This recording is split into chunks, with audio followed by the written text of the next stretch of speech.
Il s'agrippait au mur, hurlait comme une bâtée et appelait sa meilleure, morte depuis longtemps. Le sol de sa chambre était couvert de morceaux de bois arraches, griffes et macules de sang. 5 dessins de la cour se tenaient, distance n'osant pas s'approcher. L'un d'eux criera plus tard, il avait oublié qu'il, terroir, il ne se souvenait que du goût, du sang et de l'ombre des rires, lui, Charles, surnomme. Le bien-nain avait depuis longtemps perdu son pouvoir. Son corps, gonfle, couvert de ruptions cutantes et de crevasses, empestait le pus et le vinaigre. Son cerveau était devenu un air, septacle bourdonnant de peur, de murmures, de cliquetis de chats, nez invisible. Pour la saisie, mi-âne et consécutive, il sombrait dans la folie, ne refaisant surface que quelques instants avant de nouveau entra dans le bourbier. Tout avait comment, pensait-on, âpre sur la bataille de la Forte, du Mans, dans un acquins de folie, il avait massacre ses propres gardes. Le POC, on espérait encore, délire, chaleur, coup de soleil, mais plus personne n'espérait de sormait, on le tenait en chat. Il trouvait le repos dans la tour sud de Saint-Paul, un château haussé, ur de Paris. Elle, derrière des portes blanches et recouverte de peau de porc, assentait le moisi, l'acide et quelque chose d'autre, difficile, d'encrire mais tenace. C'était l'odeur de la peur et de la chair en décomposition. Les fenêtres étaient mûres, on n'allumait pas de feu, il criait, la vue de la lumière, l'antre était gare, par des gardes qui se relayaient toutes les 4 heures, non pas selon leur glement, mais selon les plaintes. Personne ne tenait plus longtemps. L'un des serviteurs griffonna sur le mur, ne le regardait pas dans les yeux. Un autre s'était du balcon. Sur les 37 gardes silencieux de Seigne, il n'en restait plus que 2. Les registres des pharmaciens indiquent du vin avec de la poudre d'opium le matin, de l'acide acetique le soir, de l'ammoniaque sous le nez, 4 saignes par semaine, des pommades, bases de drogue et de graisse de chien, tête applique, et sur ses tempes, ses aisselles et son aine. En vain, il entendait toujours les voix, il parlait, ses frères morts, maudissait son fils et se rongeait la peau des doigts. Au cours des dernières semaines, il avait cesse de prononcer des noms. Il s'agenouillait, penche, vers le sol, et murmurait comme s'il se confessait. La terre. Quand on lui enlevait ses chanesses, il grattait les joints de pierre avec ses dents et elle, chez la salait, jusque ce que sa langue saigne. Le homme de sein de la cour, Jean de Bois, criait dans son rapport. Le mucus qui coule de ses oreilles à une odeur nauce, abonde. Ses yeux sont troubles, son corps est enfle. Son anus ne retient pas les sels. Je pense qu'il s'agit d'un empoisonnement. La bile noire provoque par la liquéfaction de la moelle CR Bral. Aucun sortil, je n'a d'effet. Aucune prie ne pénètre son esprit. Des ulcres se sont formés sur le corps de Charles, en particulier dans l'aine et sous la poitrine. D'eau manait une odeur nauce, abonde. Sous la peau, on pouvait voir des mouvements de verre. L'un des assistants affirmait avoir vu un verre de la longueur d'un petit doigt sortir de l'oreille du roi. Le bouclier protecteur qui entourait l'empereur s'était effondré depuis longtemps. Son frère Louis d'Orléans complotait contre le duc de Bourgogne. Sa femme, la reine Isabelle, correspondait ouvertement avec les Bourguignons et, selon les rumeurs, couchait avec leur ambassadeur. L'Achéritier, le dauphin, se cachait dans la Loire. Le Glise, citait. Certains, véques exigeaient que le roi soit destitué. Tutre, ne, comme s'il, tepos. D'autres affirmaient que sa maladie était un don du ciel et que le renier reviendrait, maudire la couronne. L'intérieur du palais. D'autres jeux se jouaient. Qui signerait le testament du mourant? Qui remplacerait les médecins? Qui contrôlerait les repas? La viande servie, Charles t'évrifie, et 3 fois, mais un jour on y trouva un morceau de balle de plomb.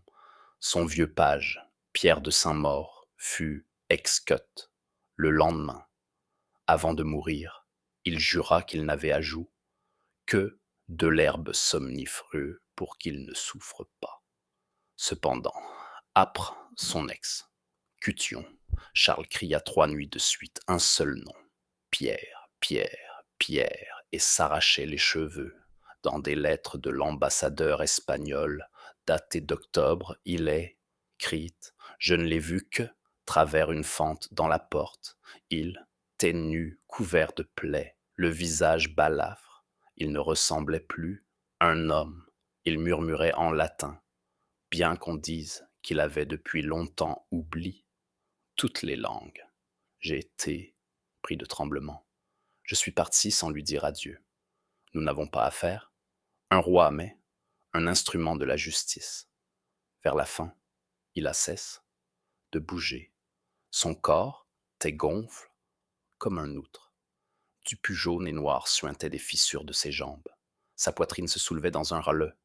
La température restait, lève, le de Saint a ensuite constat. Une fille vraie chez accompagne de délire sans transpiration. Ses reins étaient en train de le chair. Son urine était noire et contenait des esdiments.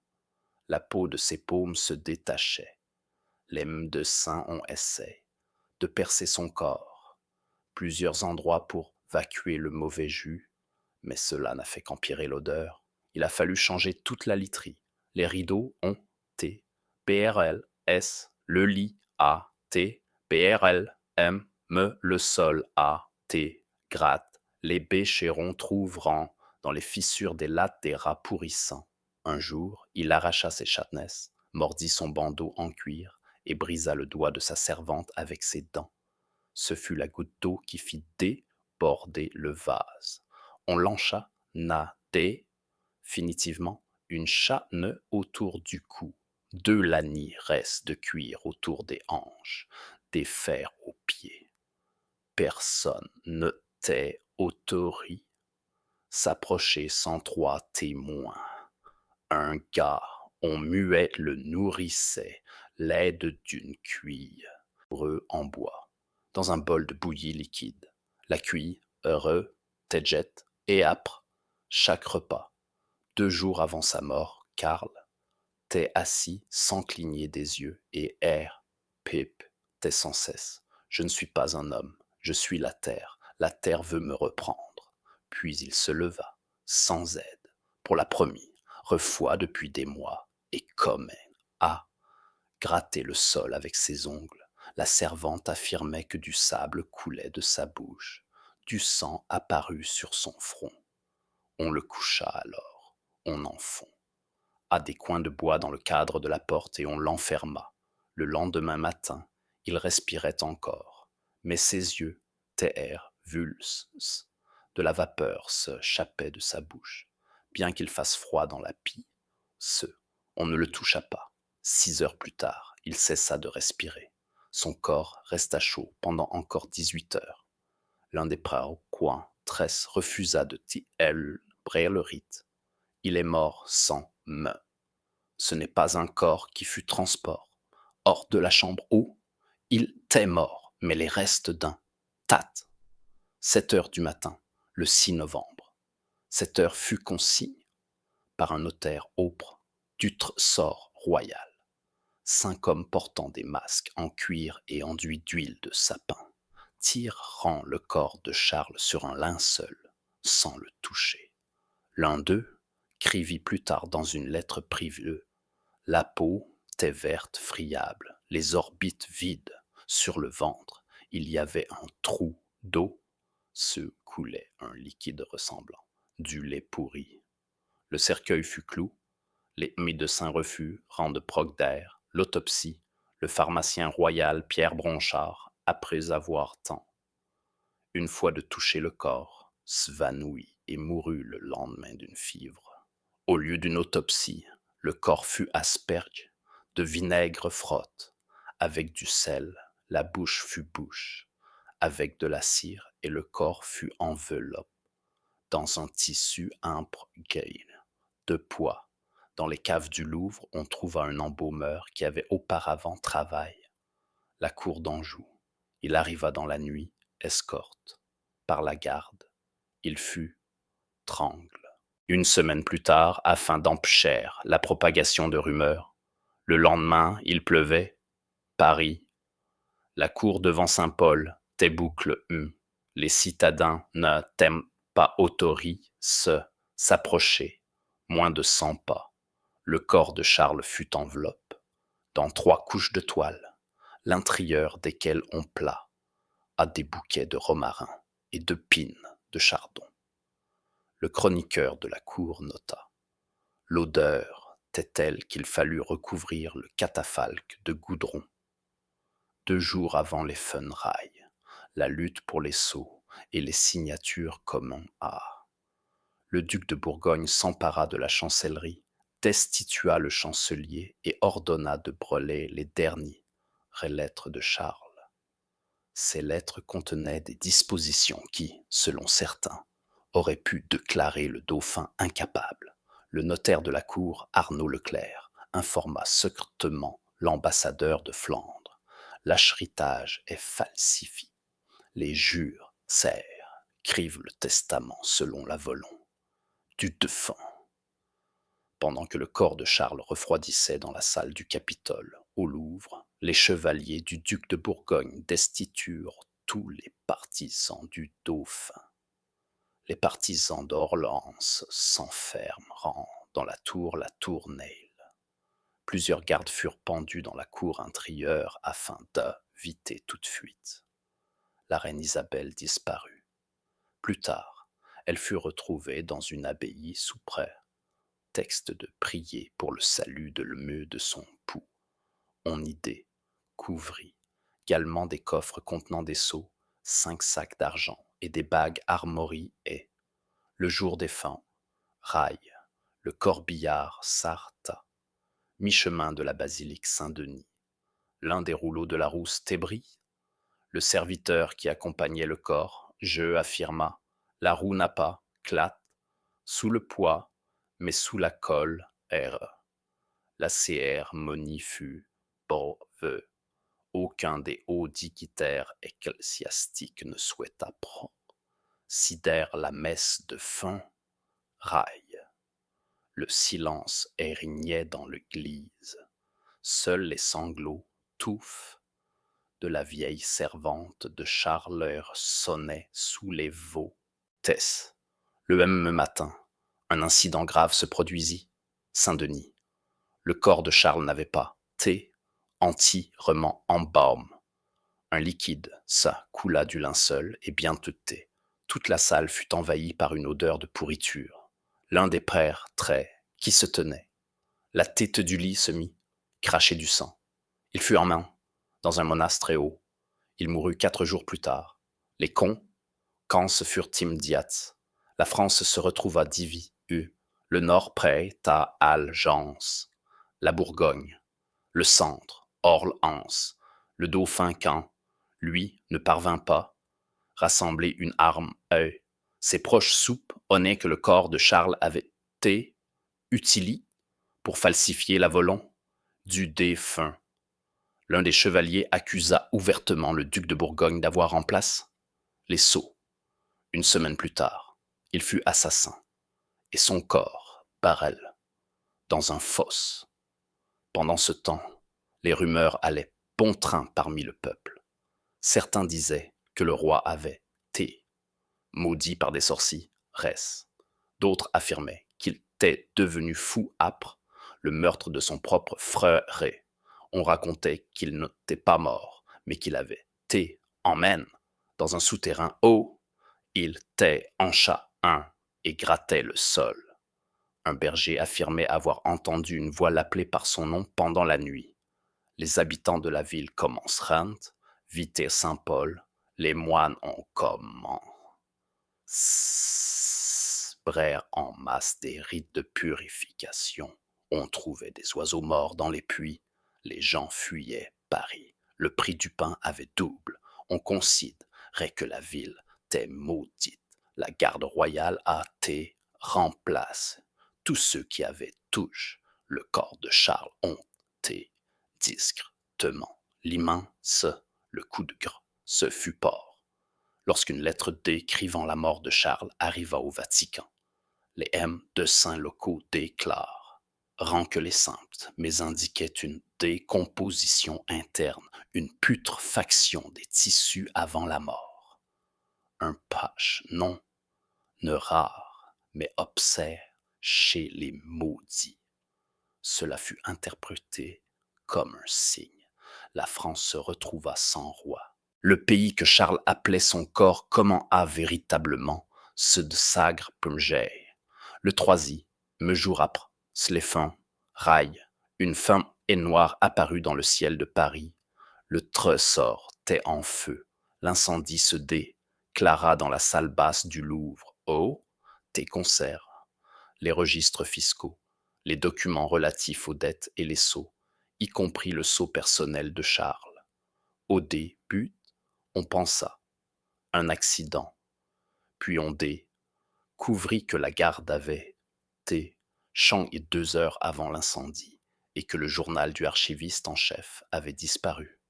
L'un des témoins déclara lors de l'interrogatoire: on nous a dit de jeter les vieux documents pour ne pas gêner les nouveaux. La même époque, le duc de Bourgogne s'est proclamé régent provisoire et cédé, Clare, tuteur du jeune dauphin. Paris, on a comment hissé le drapeau, la fleur de lys noire, symbole de deuil et de puissance. Mais une semaine plus tard, Reims, sous la protection d'une troupe d'orles, Anaïs, un autre régent, fut proclamé le comte Armand de Brienne, Ali, de la reine. En une nuit, la France se divisa en 3 camps. Tout le monde attendait de voir qui serait le premier bouger ses troupes. Pendant ce temps, le corps de Charles n'avait toujours pas été inhumé. Le cercueil n'avait pas été mis en terre. En raison de la situation instable, Saint-Denis, il fut laissé dans la crypte sans pierre tombale, dans une chapelle latérale, celle un moine autorise. Entrer pour prier. Écrivit plus tard. Les pierres étaient humides, comme si elles suintaient du pus. J'entendais quelque chose bouger dans le cercueil. Je me suis senti mal. Le cercueil fut examiné. On l'entoura d'une triple chaîne et on le scella avec du cache-seau. Les rumeurs se multipliaient.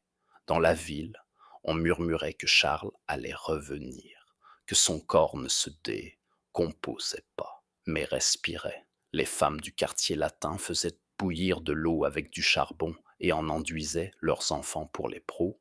J'ai de l'esprit royal. Un prêtre surpris en possession d'un nœud de bouc avoua sous la torture qu'il priait pour le retour du souverain d'entre les morts. Il fut excut. Le lendemain, on trouva dans un puits passe de la cathédrale un chien avec un lisbrel sur le dos.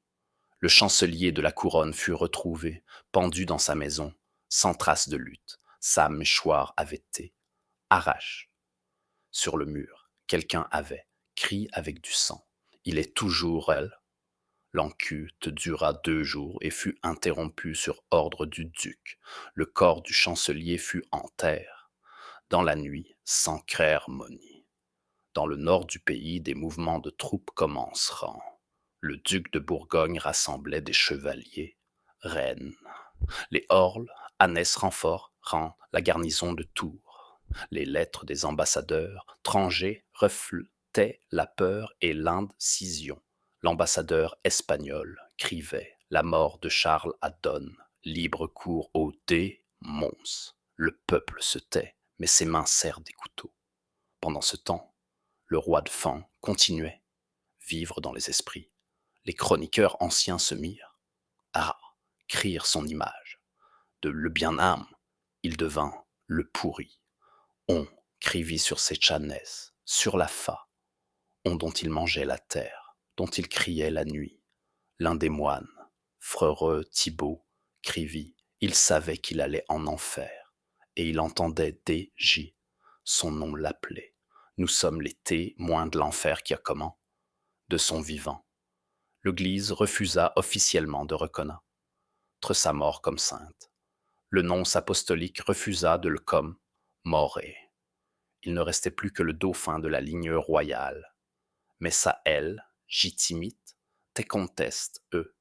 Les Orlanaïs affirmaient que Charles l'avait prive de ses droits. Les Bourguignons affirmaient au contraire que le dauphin était l'achéritier, elle, légitime. Le peuple affirmait que ce n'était pas un homme qui régnait, mais un femme. Des affrontements claterant dans les provinces. Avignon, un juge qui avait reconnu l'authenticité du décret de Charles fut mis en pis, c'est Rouen, la foule mollit la résidence du représentant du duc en criant « Rendez-nous, les chats naissent !» Pendant ce temps, le corps de Charles continuait d'influencer le climat de la cour. Mais après sa mort, les pis, ses os, il avait vécu furent mûrs. Elles furent en tour, et d'un mur. L'endroit où se trouvait son lit, on tailla des pierres qui furent en port. Hors de la ville, l'un des tailleurs de pierre mourut plus tard de la tuberculose. Sa femme se suicida. Leur fils disparut sans laisser de traces.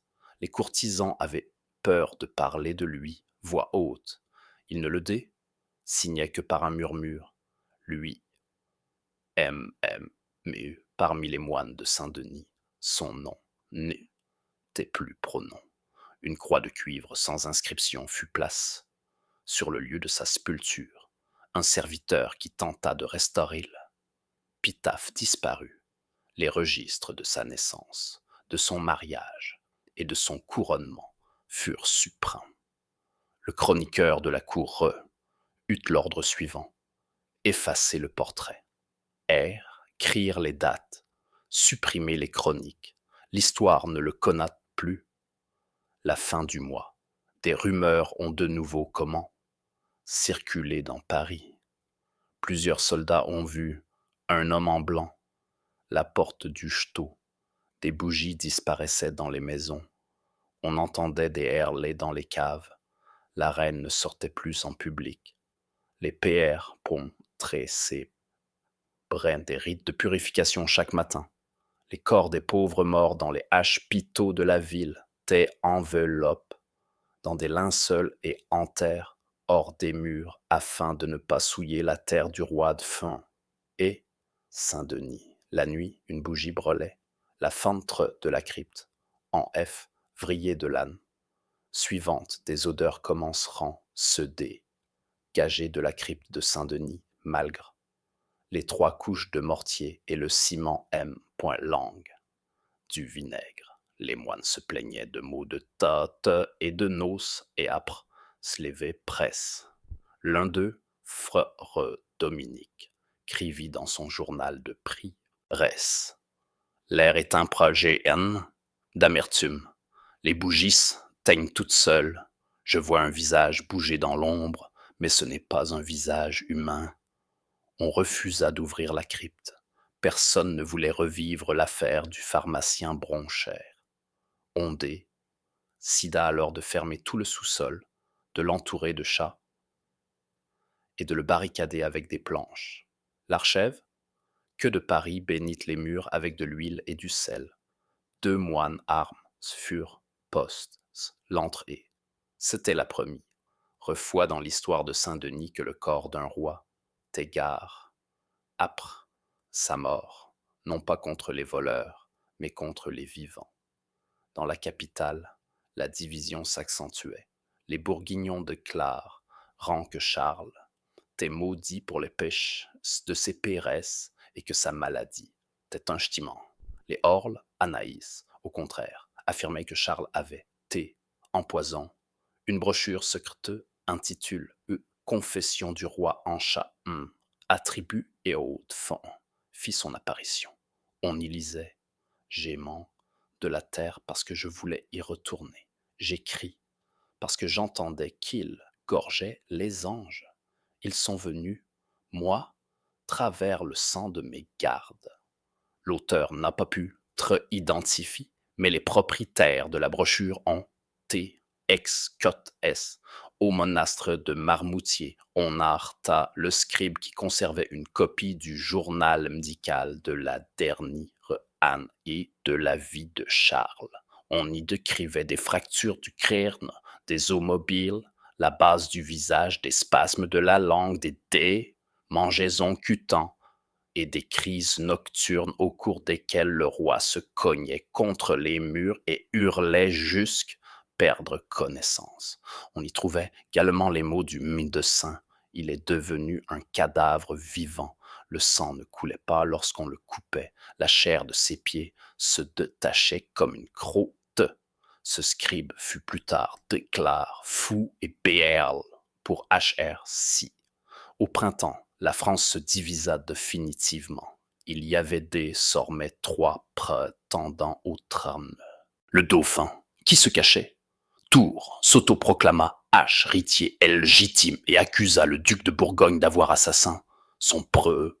Le duc, quand, lui, convoqua un concile, Dijon et déclara que celui qui avait perdu la raison ne pouvait être loin du Seigneur, et que par conséquent, sa mort, Charles avait cessé d'être roi et que sa volonté n'avait donc plus aucune valeur. Ce fut le prélude, la guerre. Les châteaux frontaliers commenceront. L'air. Des rumeurs circulaient dans les villages. Le roi était une bêteux. Maintenant, la bêteux est sortie. Et Saint-Denis, de nouveaux PH naissent apparurent. La nuit de Pécus, 3 sacristains quittent, rend leur poste. L'un d'eux rapporta plus tard qu'un enfant pleurait dans la crypte. Ils furent chassés. Mais 2 jours plus tard, la porte de la crypte était grande ouverte. Les selles avaient été brises. L'achat gisait sur le sol. Le couvercle du cercueil était fissure. Les autorités ont déclaré qu'il s'agissait de vandales, mais personne n'a revendiqué la responsabilité de cet acte. Les caméras installent l'entrent et n'ont rien enregistre. Les peurs très ont refus d'entrer dans la crypte. Le cercueil a été referme, cette fois avec du plomb. Une peur collective s'est emparée. De Paris, les gens ne sortaient pas de chez eux la nuit. Des rumeurs circulaient selon lesquelles le corps de Charles avait été remplacé, qu'un cochon gisait. Sa place et que le vrai était en terre, dans une crypte secrète. Des mesphonnes, brespondants, ont comment, sur les murs des maisons, on criait au charbon. Les chats ne n'ont pas, retire et, au Louvre, l'un des conseillers les plus âgés tomba du balcon en criant avant de mourir. Il arrive, il se souvient de tous les noms. Dans l'hôpital de la capitale, on commence à enregistrer les revers identiques de différents patients. Tous voyaient un homme sans yeux, la peau tendue sur les os, qui rampait vers eux et murmurait « Oh, sont mes os !» Les prêtres très recommandaient de ne pas dormir sur le dos et d'allumer 3 bougies. Le commerce des bougies à triple. Les gens avaient me peur de prononcer le nom de Charles. Voix haute.